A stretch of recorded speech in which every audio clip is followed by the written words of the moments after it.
in Khartoum, their rule of law is Sharia law. I mean, it's the law of the Quran, and the South Sudanese overwhelmingly reject that. Yeah. And there's some really interesting human rights arguments about how you get punished under Sharia law, like stoning, and some other things that just doesn't work in a modern world, in a more fair world. So that's what I was walking into. Yeah, it's interesting. This whole kind of topic is fascinating to me, Dusty, because you can look all over the Middle East. You can look at Pakistan and India and Kashmir.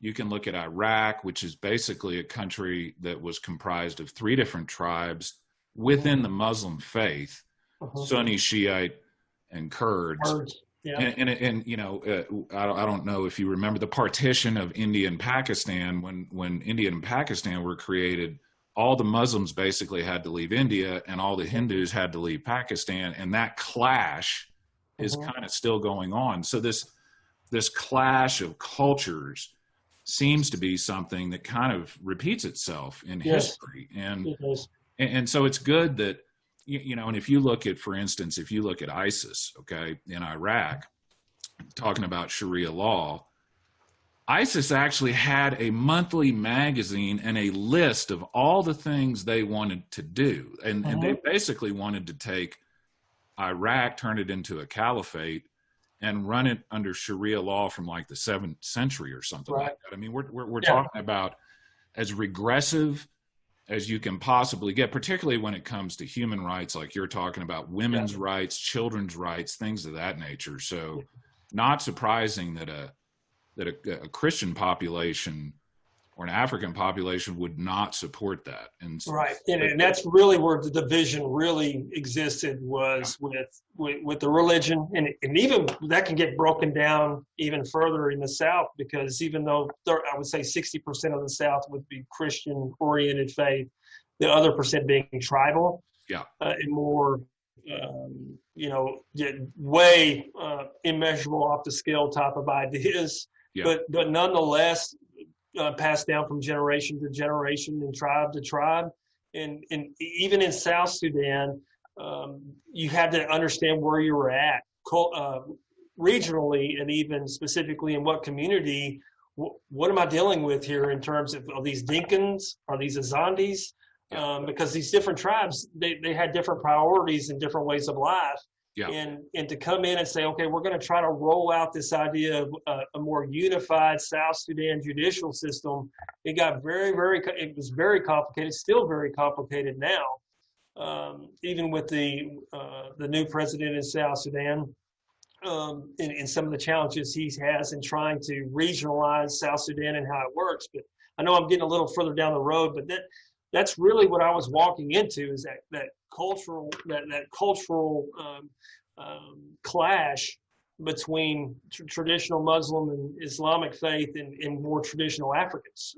And you can certainly tell the difference. I mean, when I landed in Khartoum, I literally wrote in my journal that I kept that I felt like I stepped off a rocket ship on the Mars. It was just so completely different.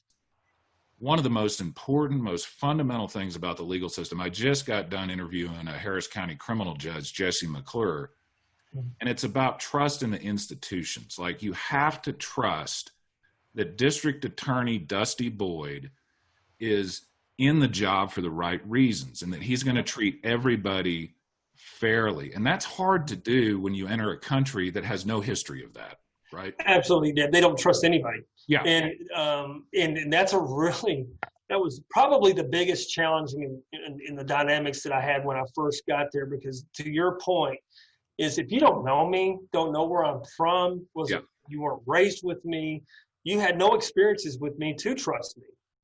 And so how do you earn that trust?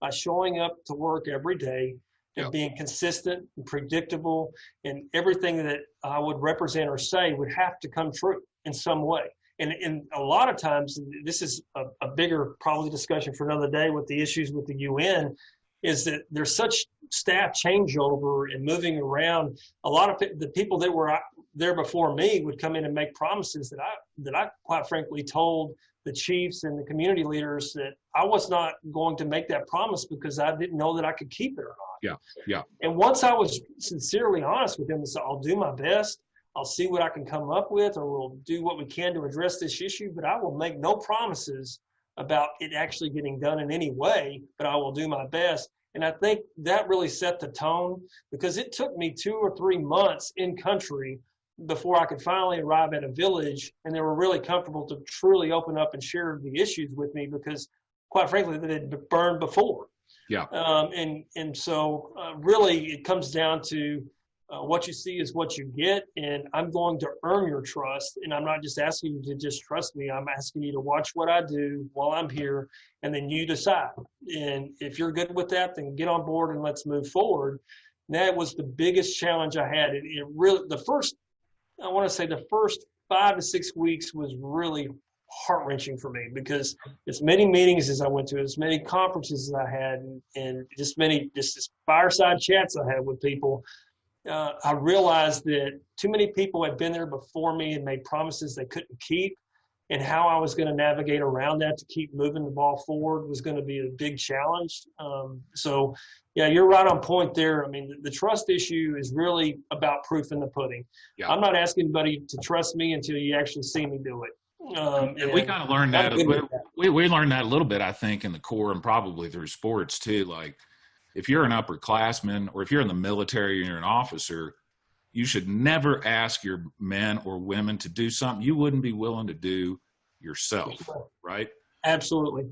And you know, one of the things, Dusty, that I'm really fascinated by this topic of the legal system right now, because I worry a little bit right now that we are losing some trust in our own institutions here in the United States, and I worry about the fact that once you lose that trust in the institutions, it's awfully hard to get it back. That's right. And so you've seen a country literally with no modern legal system, and built that legal system up. And so compare that, if you can, compare that experience with kind of some of the experiences we're having in the United States right now, where, you know, for instance, and I want to talk to you about this quite a bit, because I think you've got some really great ideas, but I think there are some people in this country that justifiably have some mistrust in the legal system. And, absolutely. You know what I mean? And I think that the distrust is totally and completely legitimate and understandable. And I think that people like you, people like Judge Jesse McClure, people like my friend Cyril White, are taking positive, actual steps to make the situation better for everybody. So kind of compare, if you don't mind, what it's like to be in a third world country with no legal system, and you're building up that legal system, and kind of compare that with what we're going through in the United States right now. Like, did you take any lessons out of Sudan? What it comes down to, Brian, is relationships and connections. And so I forgot which podcast you discussed this about, and it may have been with Cyril. It may have been with Will. I think it was with Will Hurd, when you talk about symbolic gestures versus substantive action. Right. And so what I would tell folks in terms of reconciling the two and being in a third world country and operating here in the United States is the relationships you have with people create trust. Yeah. Trust does not come from a vacuum. You have to build that. And there are people here in the United States, and there are cultures, there are communities that flat out do not trust law enforcement, and rightly so. Yeah. And the first step in that is connecting with them and listening to them, and not just listening to them say, we believe there's racism. Believe it. Yeah. Believe what they're telling you, because they live it. And so what I think a lot of Americans have to do is step back and say, look, I don't see how they say it's racism, because this happens to other, more white people are killed by cops than black people are. Well, the demographics are wrong. Study the demographics. The percentages still don't match. And I would say it's not even like, if you're going to mess around with statistics like that, I would say forget about the fatal encounters. What about just the everyday encounters? Everyday encounters. Yeah. So to me, it was about connecting. And so what Americans, and more specifically what we're trying to do here in Cordell County, is to build those bridges where we can communicate and we can understand where everyone's coming from, both from the law enforcement perspective, prosecutor perspective, and our community perspective, which is not any different than what I experienced in Sudan. And that is different tribes, different people didn't trust the government. The government been, for the most part, their main government had been bombing them. Yeah. They had no reason to trust anything related to the government. So what you have to do is you have to design a governance that is transparent, that is accountable, and that can communicate, and not just communicate to its people, but also listen to its people and respond to their concerns. Yeah. Don't just listen. I'm tired of the talk. I'm 45 years old. Me too. I have heard about the impacts and the dynamics about racism, and for too long, the first response when you get on any talking head, and I don't care what station you're on, it's, well, we need to talk about this. No, we're done talking. Let's do something. Let's do something about it. Yeah. And this is one of the things that I love about guys like Cyril, my friend Cyril White. So Cyril is not focused on tearing down as many statues as he can tear down. He's focused on let's build some. Let's build something. Let's create something tangible that literally thousands of people will be able to use in a positive way. I could not agree with you more. I mean, let's be realistic, okay? Nathan Bedford Forrest started the Ku Klux Klan. There shouldn't be a damn statue to him anywhere in the country, right? So some of these are pretty clear cut, but we literally have people tearing down statues to people that helped run the Underground Railroad. Like, they have no idea what they're doing. And guess what? Tearing those statues down doesn't get anything tangible. Yeah, we're not moving the ball forward. We're not moving the ball forward. When you spend too much time in your past, you're not focusing on moving forward in the future. That's right. And certainly understanding those dynamics and learning from those things is important. But if you're spending 51% of your time there, and instead of 51% of the time of how we're going to fix this, then we're stagnant and there's no wind in our sail, and we're just stuck in the bay and we're not sailing anywhere. That's right. And one of the things that's been on my mind as it relates to law enforcement and stuff like that lately is, I live in a wealthy neighborhood in Houston. Mm-hmm. When I see the police in my neighborhood, I have this feeling that they are there to protect my community. I've talked to other people that don't live in those kind of communities, and I think that some of the people have the impression that the police are not there to protect them. The police are there to come get them. Yeah.